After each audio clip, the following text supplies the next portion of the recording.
د حکومتدارۍ او عام خدماتو د ښه کولو لپاره د نوو صوبو د جوړولو په اړتیا د اسلام آباد پالیسي ریسرچ انسټیټیوټ IPRI کې یوه غونډه وسوه.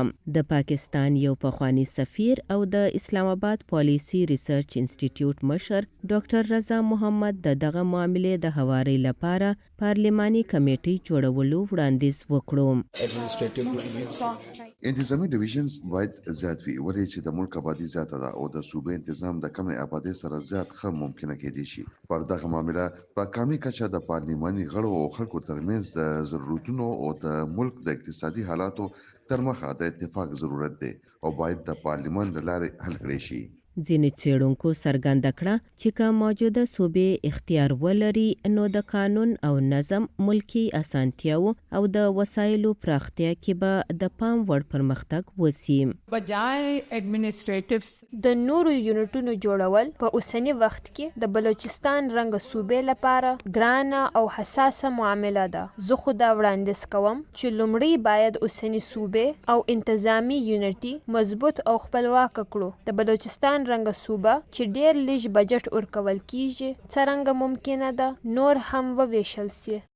په پاکستان کې د نظام د بیا رغونې په بحثونو کې نوې صوبې جوړول وخت په وخت تکرار سوي.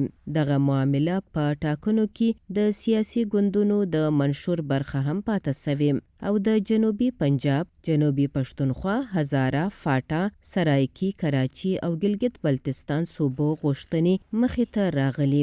اکتوبر کال 2024 کې د شخصي ټلویزیون دنیا نیوز له اړخه سوي یوې سروې کې 90% خلکو د وړو صوبو په حق کې خپل رای ورکړی و. کال 2012 کې د پاکستان قومي اسمبلی د جنوبي پنجاب جوړولو په اړه یو قرارداد هم منظور کړی و، خو په دې اړه څه اتفاقي رایې تر اوسه مخې ته نه ده راغلې. جو تاریخ پس منظر ہے زموږ صوبې د انتظامی ضرورتونو نه بلکې تاریخي پس منظر په بنیاد جوړ شوی، چرته چې سیاسي چوکیو او وسایلو څخه ګټه ترلاسه کوونکې ډلې هم شته.